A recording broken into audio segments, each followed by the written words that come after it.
인간 쓰레기인 시어머니에게 제대로 쓴맛 보여주었습니다. 덕분에 남편과 관계도 급 냉각되었고요.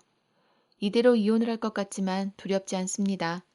그 쓰레기 같은 시어머니 얼굴 다시 보느니 남편도 안 보고 사는 게 나을 것 같습니다. 일단 저는 결혼한 지 6년 되었고요. 아이 한 명 두고 남편이랑 살고 있습니다. 지금도 남편은 크게 원망하지 않고 오히려 사랑하는 마음이 앞섭니다. 시어머니만 어디 외국으로 이민 가거나 해서 다시 안 보게 된다면 남편이랑은 계속 살고 싶습니다.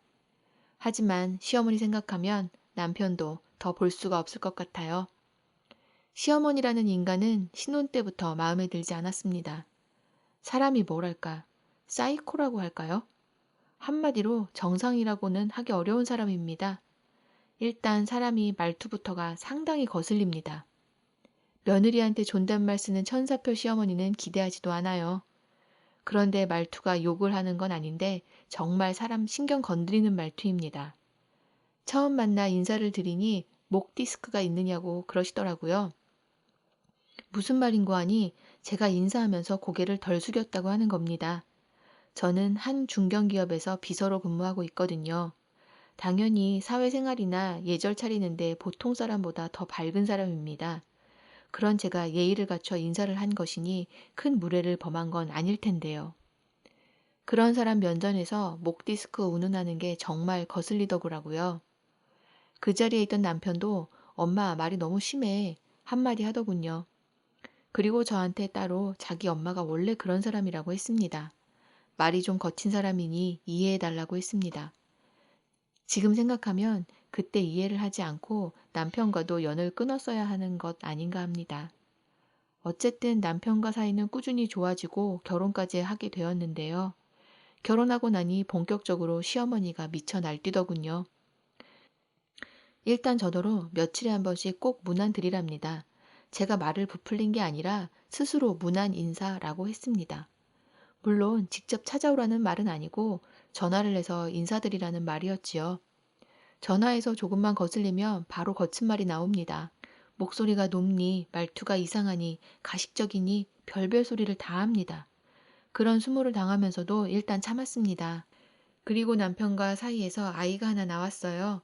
아이를 낳을 때부터 시어머니가 뭐라 뭐라 막 그러시더군요. 산부인과가 어떻고 의사 인상이 어떻고 자기 뜻대로 안 한다면서 저한테만 뭐라고 하더군요. 임신한 며느리에게 섭섭한 것이 있어도 참아야 할 것 같은데 임신한 며느리에게 자기 감정 다 쏟아붓는 사람이니 사이코가 아니고 뭘까요? 심지어 제가 산후조리원에 있을 때도 찾아와서 제잘제잘 떠드는 겁니다.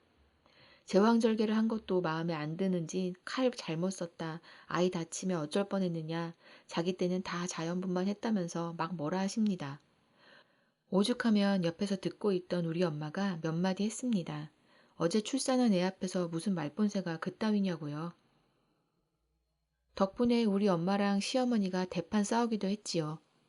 그래서 두 분은 몇 년 전부터 서로 안 볼 만큼 사이가 나쁜 상태입니다. 저 역시 갈수록 시어머니가 마음에 들지 않았고요. 출산 후에도 시어머니 인간성이 전혀 바뀌지 않더라고요.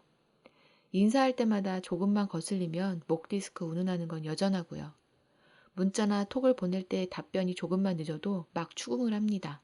한 번은 제가 폰을 집에 놓고 출근해서 답변을 못했거든요. 갑자기 회사 번호로 전화가 옵니다. 남편이 그러는데 시어머니가 난리가 났다고 해요. 나중에 알고 보니 시어머니가 저한테 톡을 20개 넘게 보냈더라고요. 그래서 회사 전화로 시어머니에게 전화했더만 다짜고짜 욕을 합니다. 2년 전연하면서 제가 대가리가 굵어져서 시어머니 무시한다고 막 뭐라 그래요. 그때까지만 해도 저는 참았습니다. 시어머니를 때려잡고 싶었지만 가정을 생각해서 참았지요. 그런데 그 사건 이후 시어머니의 태도가 더욱 심해지시더군요. 남편한테는 안 그러는 사람이 저에게는 할 말 못할 말 안 가리고 다 하세요. 남편에게 상의해봤지만 해결책이 못 되더라고요. 부인이 아니라 자기 엄마 편을 드는 건지 저더러 참으라고만 하고요.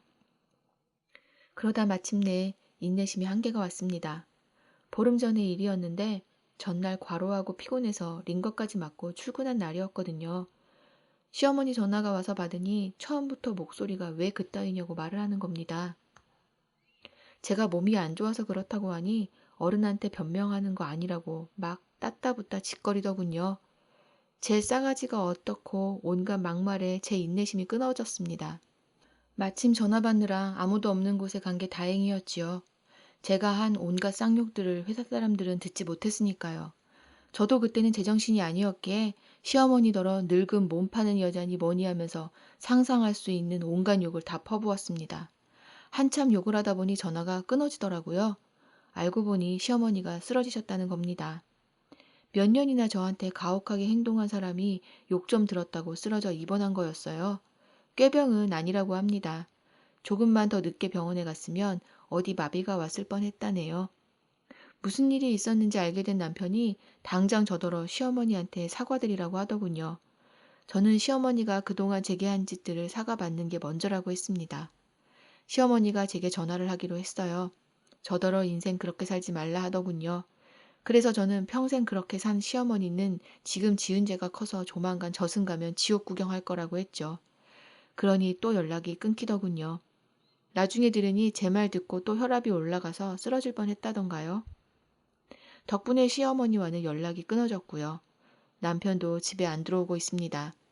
조만간 이혼 이야기가 나올 분위기라 그동안 시어머니에게 당한 것들에 대한 증거를 모으고 있습니다. 최악의 경우 이런 일이 있을까봐 미리미리 증거 자료를 수집해 둔 게 있거든요.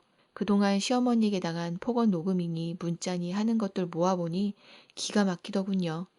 자칫하면 몸 한쪽이 마비될 수도 있다는 시어머니 꼬락서니도 전혀 동정이 안 갑니다. 지은 죄의 대가를 치르는 것이니까요. 정말 이혼하면 졸지에 피해볼 아이가 마음에 걸리지만 남은 제 삶을 위해서라도 물러나지 않을 겁니다.